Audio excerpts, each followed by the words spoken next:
Shalom, Bapak Ibu, Saudara-saudari yang terkasih di dalam Tuhan Yesus Kristus. Hari ini kita akan terus melanjutkan pembacaan dan perenungan firman Tuhan dari kitab Yosua pasal yang ke-6 ayat yang pertama sampai yang ke-27. Mari saya ajak kita semua untuk membuka Alkitabnya dan membacanya bersama-sama dengan saya. Kita akan mulai dengan ayat yang pertama. Begini bunyi firman Tuhan. Dalam pada itu, Yeriko telah menutup pintu gerbangnya, telah tertutup kota itu karena orang Israel. Tidak ada orang keluar atau masuk. Berfirmanlah Tuhan kepada Yosua, ketahuilah, aku serahkan ke tanganmu Yeriko ini beserta rajanya dan pahlawan-pahlawannya yang gagah perkasa. Haruslah kamu mengelilingi kota itu, yakni semua prajurit harus mengedari kota itu sekali saja. Demikianlah harus engkau perbuat 6 hari lamanya. Dan 7 orang imam harus membawa 7 sangkakala tanduk domba di depan tabut. Tetapi pada hari yang ke-7, 7 kali kamu harus mengelilingi kota itu, sedang para imam meniup sangkakala. Apabila sangkakala tanduk domba itu panjang bunyinya, dan kamu mendengar bunyi sangkakala itu, maka haruslah seluruh bangsa bersorak dengan sorak yang nyaring. Maka tembok kota itu akan runtuh. Lalu bangsa itu harus memanjatnya masing-masing langsung ke depan. Kemudian Yosua bin Nun memanggil para imam dan berkata kepada mereka, angkatlah tabut perjanjian itu, dan 7 orang imam harus membawa 7 sangkakala tanduk domba di depan tabut Tuhan. Dan kepada bangsa itu dikatakannya, majulah, kelilingilah kota itu, dan orang-orang bersenjata harus berjalan di depan tabut.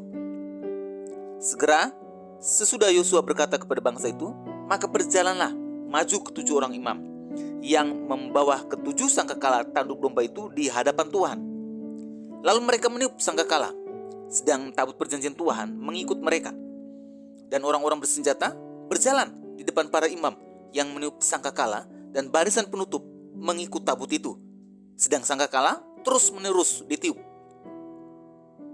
Tetapi Yosua telah memerintahkan kepada bangsa itu demikian, janganlah bersorak dan janganlah perdengarkan suaramu, sepatah kata pun janganlah keluar dari mulutmu, sampai pada hari aku mengatakan kepadamu, bersoraklah, maka kamu harus bersorak.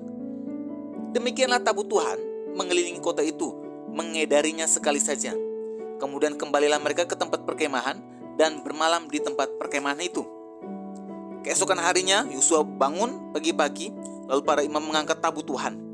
Maka berjalanlah juga ke-7 orang imam yang membawa ke-7 sangkakala tanduk domba itu di depan tabut Tuhan. Sambil berjalan, mereka meniup sangkakala, sedang orang-orang bersenjata berjalan di depan mereka, dan barisan penutup mengikut tabut Tuhan. Sementara sangkakala terus-menerus ditiup. Demikianlah pada hari kedua mereka mengelilingi kota itu sekali saja, lalu pulang ke tempat perkemahan, dan begitulah dilakukan mereka 6 hari lamanya. Tetapi pada hari yang ke-7 mereka bangun pagi-pagi ketika fajar menyingsing dan mengelilingi kota 7 kali dengan cara yang sama. Hanya pada hari itu mereka mengelilingi kota itu 7 kali. Lalu pada ke-7 kalinya, ketika para imam meniup sangkakala, berkatalah Yosua kepada bangsa itu, bersoraklah, sebab Tuhan telah menyerahkan kota ini kepadamu, dan kota itu dengan segala isinya akan dikhususkan bagi Tuhan untuk dimusnahkan. Hanya Rahab, perempuan sundal itu, akan tetap hidup, ia dengan semua orang yang bersama-sama dengan dia dalam rumah itu, karena ia telah menyembunyikan orang suruhan yang kita suruh. Tetapi kamu ini, jagalah dirimu terhadap barang-barang yang dikhususkan untuk dimusnahkan, supaya jangan kamu mengambil sesuatu dari barang-barang yang dikhususkan itu setelah mengkhususkannya, dan dengan demikian membawa kemusnahan atau perkemahan orang Israel dan mencelakakannya. Segala emas dan perak serta barang-barang tembaga dan besi adalah kudus bagi Tuhan. Semuanya itu akan dimasukkan ke dalam perbendaharaan Tuhan. Lalu bersoraklah bangsa itu, sedang sangkakala ditiup. Segera sesudah bangsa itu mendengar bunyi sangkakala, bersoraklah mereka dengan sorak yang nyaring. Maka runtuhlah tembok itu. Lalu mereka memanjat masuk ke dalam kota, masing-masing langsung ke depan dan merebut kota itu. Mereka menumpas dengan mata pedang segala sesuatu yang di dalam kota itu. baik laki-laki maupun perempuan, baik tua maupun muda, sampai kepada lembu, domba, dan keledai. Tetapi kepada kedua orang pengintai di negeri itu, Yosua berkata, "Masuklah ke dalam rumah perempuan sundal itu, dan bawalah keluar perempuan itu dan semua orang yang bersama-sama dengan dia, seperti yang telah kamu janjikan dengan bersumpah kepadanya." Lalu masuklah kedua pengintai muda itu dan membawa keluar Rahab dan ayahnya, ibunya, saudara-saudaranya, dan semua orang yang bersama-sama dengan dia, bahkan seluruh kaumnya, dibawa mereka keluar. Lalu mereka menunjukkan kepadanya tempat tinggal di luar perkemahan orang Israel. Tetapi kota itu dan segala sesuatu yang ada di dalamnya dibakar mereka dengan api. Hanya emas dan perak, barang-barang tembaga dan besi ditaruh mereka di dalam perbendaharaan rumah Tuhan. Demikianlah Rahab, perempuan sundal itu, dan keluarganya serta semua orang yang bersama-sama dengan dia dibiarkan hidup oleh Yosua. Maka diamlah perempuan itu di tengah-tengah orang Israel sampai sekarang, karena ia telah menyembunyikan orang suruhan yang disuruh Yosua mengintai Yeriko. Pada waktu itu bersumpahlah Yosua, katanya, "Terkutuklah di hadapan Tuhan orang yang bangkit untuk membangun kembali kota Yeriko ini dengan membayarkan nyawa anaknya yang sulung. Ia akan meletakkan dasar kota itu, dan dengan membayarkan nyawa anaknya yang bungsu, ia akan memasang pintu gerbangnya. Dan Tuhan menyertai Yosua, dan terdengarlah kabar tentang dia di seluruh negeri itu." Bapak Ibu, saudara-saudari yang terkasih di dalam Tuhan, melalui pembacaan dan perenungan firman Tuhan hari ini, kita dapat belajar bahwa tidak ada satu perkara yang mustahil bagi Tuhan. Masalah sebesar apapun atau sesulit apapun, kalau kita berjalan dalam pimpinan Tuhan, pasti terselesaikan, karena Tuhan yang berjalan dan menyelesaikan bagi kita. Masalah tembok Yeriko yang besar dan tebal yang dihadapi Yosua bukanlah perkara mudah yang dapat diselesaikan. Karena di dalam Yosua pasal 2 ayat 15 dikatakan bahwa di atas tembok Yeriko bisa dibangun rumah. Artinya, masalah yang dihadapi Yosua adalah masalah yang sulit dan sukar bagi akal manusia. Dari masalah Yosua ini kita dapat melihat bahwa taat kepada Tuhan tak berarti harus selalu menjumpai jalan yang terbuka lebar. Namun yang hebatnya dari cerita ini, meskipun tidak ditemui jalan yang terbuka lebar dan mereka harus menghadapinya, malah disinilah letak yang diinginkan Tuhan, agar mereka melihat perbuatan ajaib dan perbuatan mujizat Tuhan terjadi dalam ketidakberdayaan mereka. Disinilah mereka dapat melihat mujizat Tuhan terjadi di saat mereka mau menaruh masalahnya yang sulit dalam tangan Tuhan.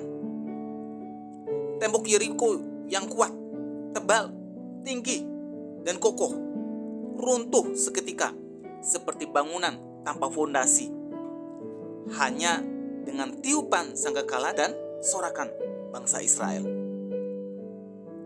Bapak Ibu saudara-saudari yang terkasih di dalam Tuhan, hari ini saya tidak tahu masalah besar apa yang sulit, yang sukar, dan tidak ada jalan keluar bagi Bapak Ibu saudara-saudari semuanya, seperti tembok Yeriko yang besar yang dihadapi Yosua hari ini. Tapi dengar baik-baik hal ini yang mau saya sampaikan bagi kita semua.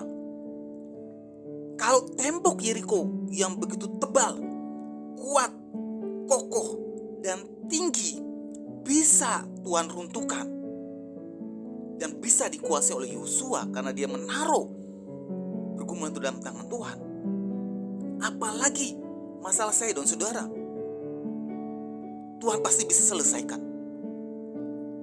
Asalkan kita mau memberikan masalah kita yang sulit, sukar, dan tidak ada jalan keluar itu ke dalam tangan Tuhan.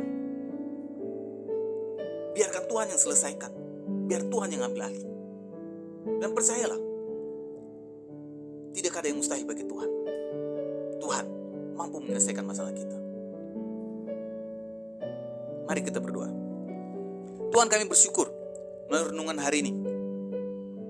Kami belajar ketika kami punya masalah yang besar, yang sukar, yang sulit, yang kuat, yang kokoh, yang tidak bisa kami selesaikan seperti tembok Yeriko.